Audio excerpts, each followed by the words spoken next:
Welcome to Witchpolice Radio. Once again, I live on the internet, which is where we all live, and for some reason, I feel compelled to tell people that every single time I start an episode. But over the years of doing this show, I often ask listeners which local bands and artists they'd like to hear on the podcast, and I usually get a pretty good response. And it's difficult for me to get to everyone that gets recommended. But the guest on this episode is in a band that has been recommended every time, and for whatever reason, I just haven't reached out until just recently. So I'm happy we can have you on the show. I think this will make a lot of listeners happy too, because they keep saying, well, when are they going to be on? But I think before we start any of that, the best way to get this thing kicked off is if you want to introduce yourself and maybe just give a bit of background about what you're known for musically in Winnipeg and beyond. For sure. Yeah, I play in a band called Comeback Kid.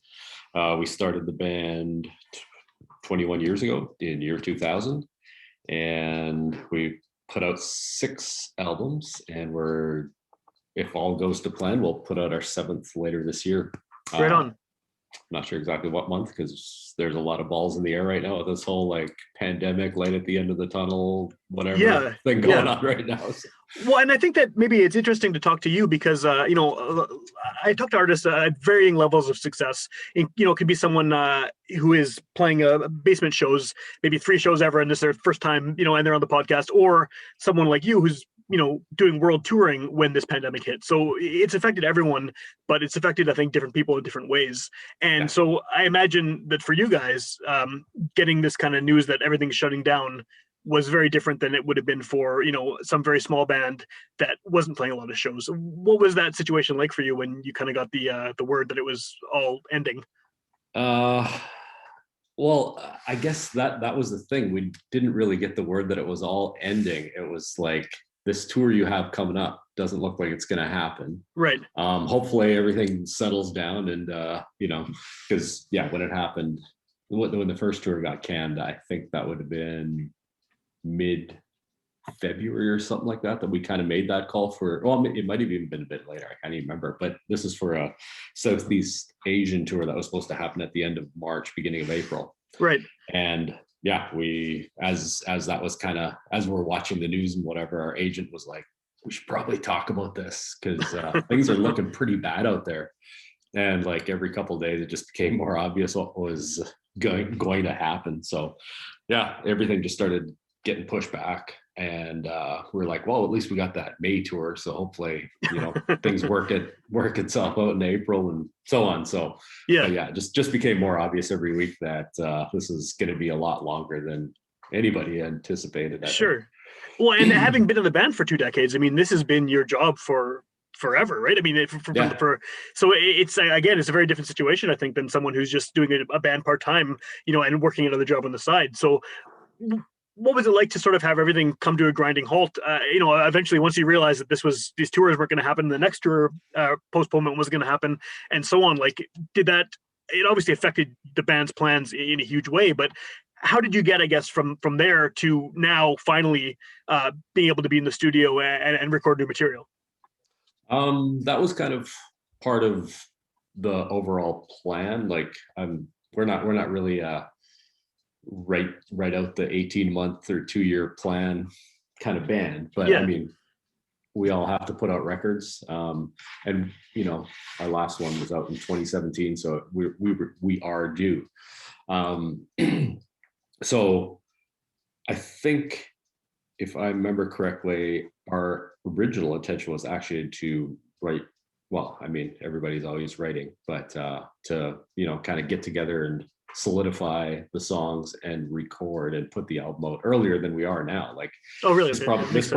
This could have been out late last year or early this year if this whole thing hadn't happened, because we were already making plans for all of that, and so everything just really slowed down because a lot of touring bands, us being one of them, really depend on new music to keep the energy at the shows alive, keep the momentum going, and not to mention we want to make new music as well. It's not just, of course, purely from a business standpoint. We need new music so we can tour.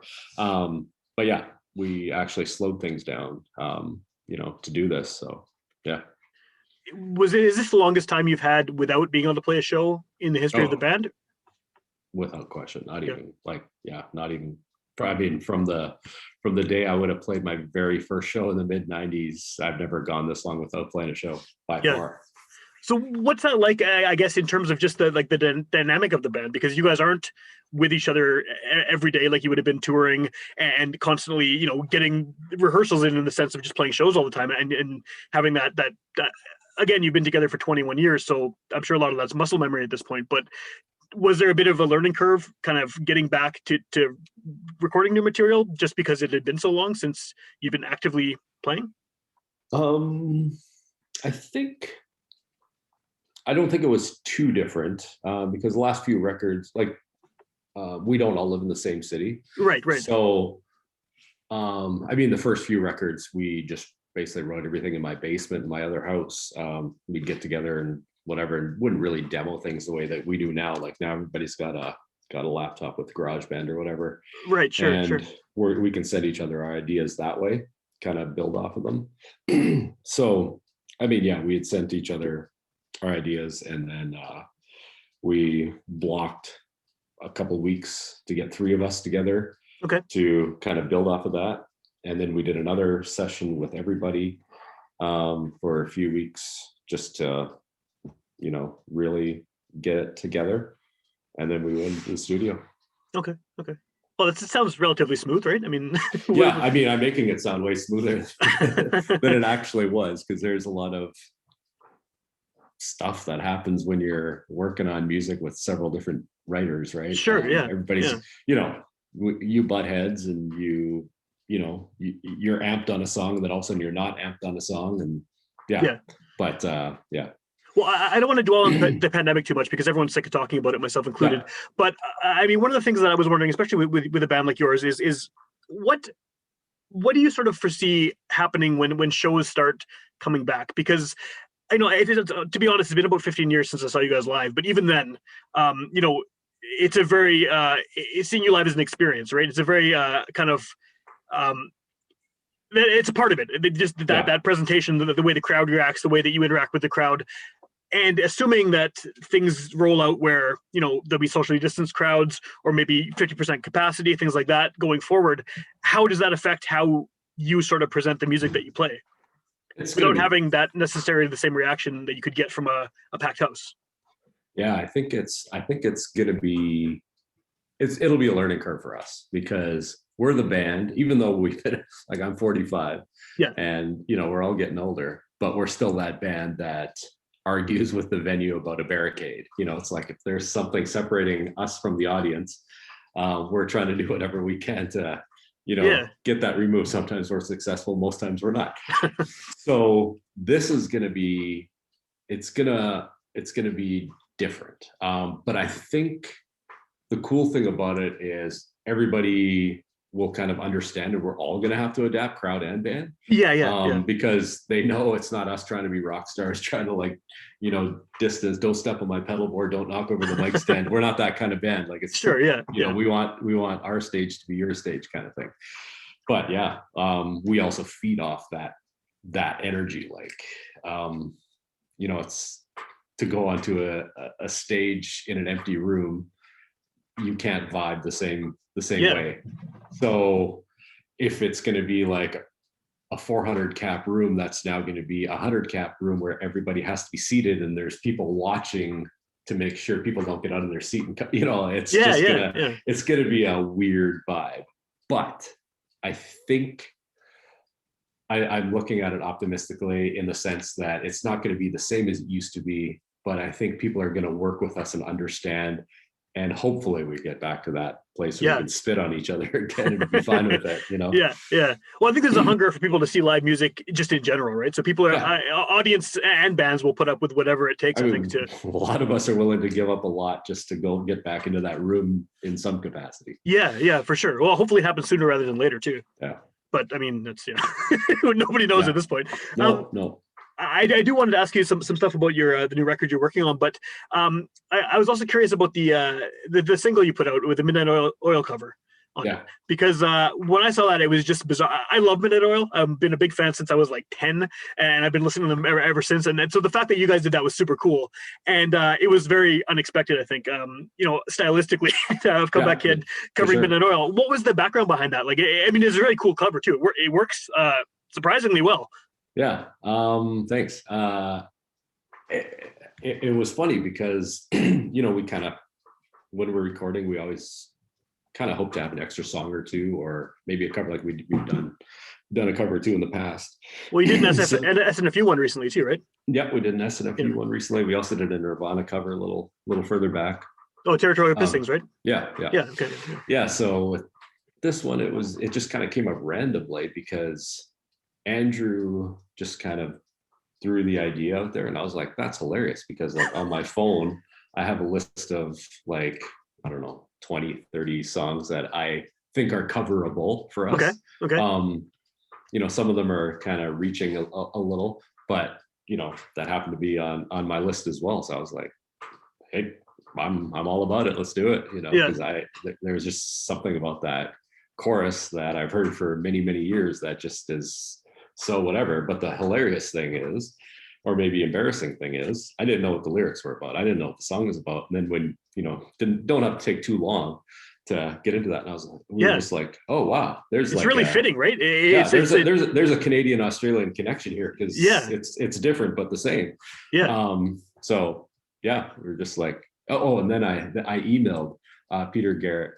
All right, don't know if it was an actual email, but I think it was his office or whatever that you could send something to. So I was just like, hey, we're doing this cover, just wondering if we can get permission to change some of the lyrics, because we feel there's some some connection here between your country and ours, and how our countries in the past have dealt with Indigenous people. And I got a message back from them saying, no change of lyric is allowed, but good luck with the whatever. So signed or whatever from the office of Peter Garrett.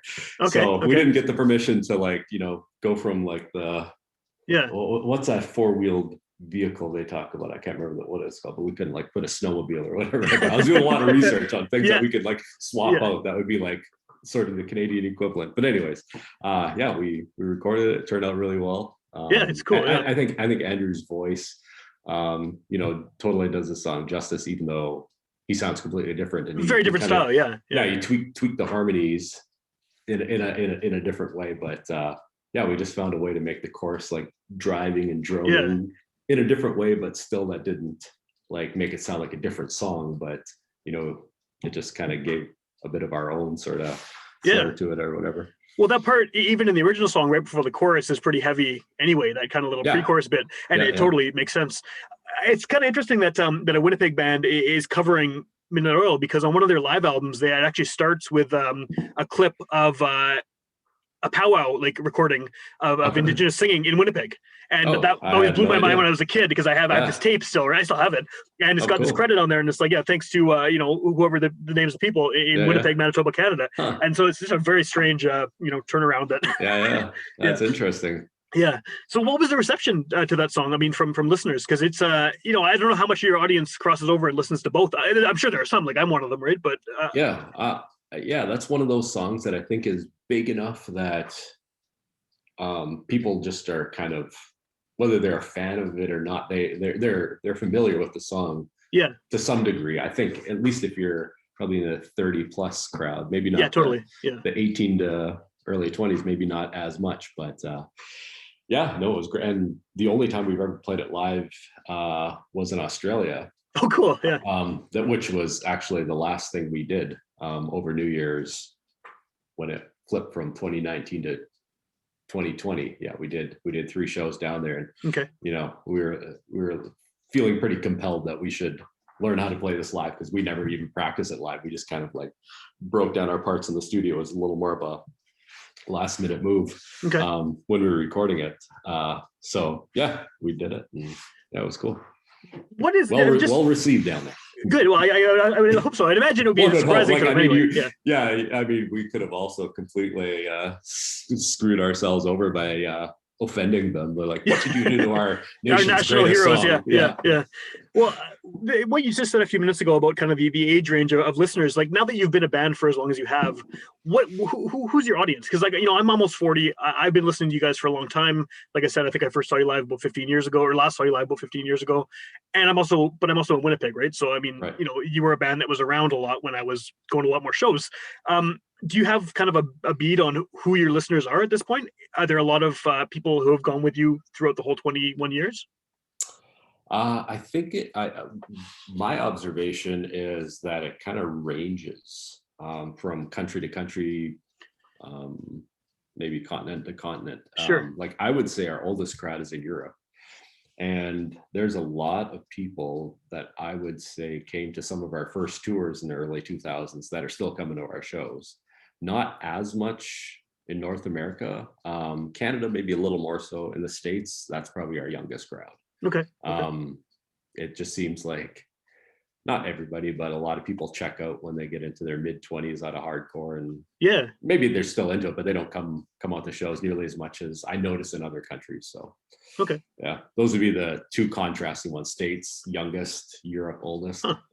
Well, what is I guess what's the appeal of hardcore to you? Like, why is hardcore still a thing that you are obviously quite happy to be playing every night and to be creating within that genre? What's the kind of lasting appeal of that? Because punk rock in general and all of the subgenres, it's often correctly seen as a young person's genre, because a lot of the even some of the biggest names in the genre are very youth focused in the lyrical content, and it's it's very aggressive.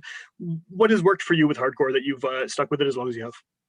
I think the thing that got me, well, there's two components. There's the music and sort of the community.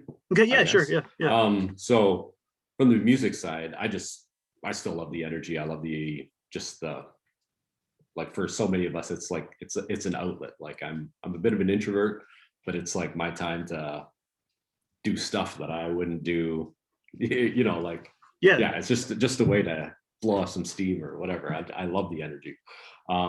As far as like it feels kind of weird or hokey saying this, but the community aspect of it, I was kind of drawn to it, like in the late 90s, because it just seemed like a place where you could just be you. It didn't matter back then. Things have changed for sure, but it didn't matter as much. Like if you were religious or you were vegan or you were politically correct or this or that, like there were bands like the bill was a band like this and a band like that, and now it's a little different. But I just love that, like you be you. Like we're the round pegs that don't fit in the square hole in the world or whatever. We just never really found our place, but here we are. This is us, and we're cool with each other, and that the spirit of that I still love, even though, like I said, I think it's changed over the years to be maybe a little more fickle. But that's why I'm still here, because there is that component that I feel connected to. Well, there's still that common ground between all of the different subgroups of people who are into it, right? They can all connect on that level, whether it's a Christian hardcore band or a straight edge band or anything, right? There's so many different styles that have come out of it, and they all share that passion for yelling into a microphone or slamming into someone else or whatever. Yeah, so, exactly. Yeah, for sure. Yeah. What this is kind of a silly question, I guess, but I mean, again, just due to the length of time the band has been around, is there, like, how is aging with hardcore in terms of just the amount of physicality that goes into the genre, and with you guys in particular as well? I mean, it's a very physical live show and a very, very aggressive and very interactive and everything. Does it get tiring? Does it get more tiring now than it was when you were 20? It hurts more. The hilarious thing is, because I mean, I'm on and off with my running, but like sometimes I'm training for marathons, whatever. Yeah. And I'm also on stage quite a bit, and I have a knee problem. And I've seen my doctor about it and whatever, but my knee problem is gone. It's because of jumping and slamming. like I've been home for, well, our last show was January fifth or something like that Right. Yeah. last year. The previous year. Yeah. And so my knee has not had any abuse on stage, and it feels great, like it hasn't in the last 10 years. Yeah. So yeah, there's a certain kind of abuse your body takes just from the shows and the traveling. Yeah. Age wise, I mean, it doesn't get easier. I do like what we do on stage because it does help me feel younger. Sure. It makes Yeah. me like I don't want to be like granddad on stage. Like I'm still feeling it. Like I'm gonna move around. Like Yeah. And I'm also we're as a band we're lucky to be friends with a lot of the the classics like Agnostic Front, Sick of It All. Yeah. Like look at Sick of It All on stage. Those guys are and older they got still, a decade on you guys, right? Like they're cruising. They're cruising. Yeah. They're not slowing down. Any like they're in their 50s, probably getting close to 60s. Probably, yeah. But like that was the last full tour we did because I think at the end of 2019 we did 3 weeks with them in the Cancer Bats, and it was just like it's inspiring because they got years on us, but they still have a lot of energy. So it's like, yeah. Well, do you think that the playing this kind of music sort of helps you maintain that because you're expending so much energy on stage on a regular basis that you're just like naturally fitter for it?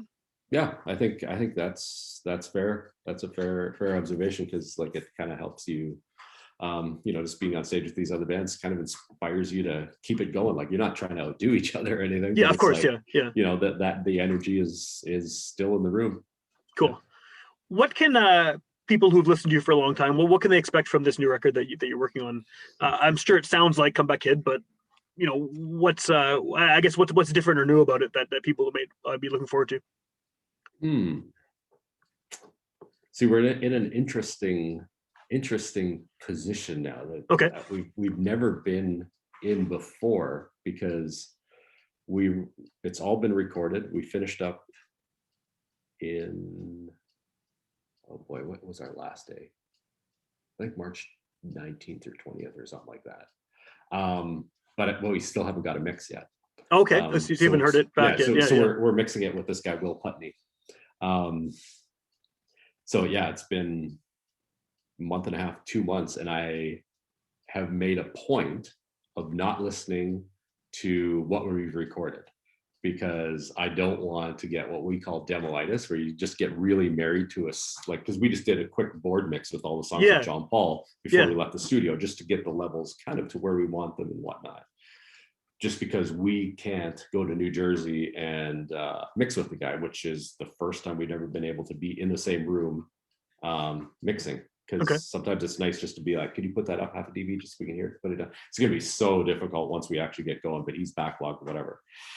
So it's hard for me to compare right now what it's going to sound like because I haven't heard a finished product. Right. Okay. Well, fair enough. That's but that being said, I think if you're familiar with like for someone, we have the Scott Wade era people, we have the people who like Andrew, and then there's the people that are fans of the whole catalog, right? And I think if you look at every album, they don't sound like the last one, but you can hear like kind of the launching off from that to there's a through line that goes between them. Yeah. And I think it's fair to say that this will be the same thing where it's not going to sound like Outside our last record, but you're going to hear like some older vibey stuff from like some of the earlier records. It like I think it's safe to say there's a little bit of every record in there, but there's also going to be like some new stuff because we never stop trying new things or whatever.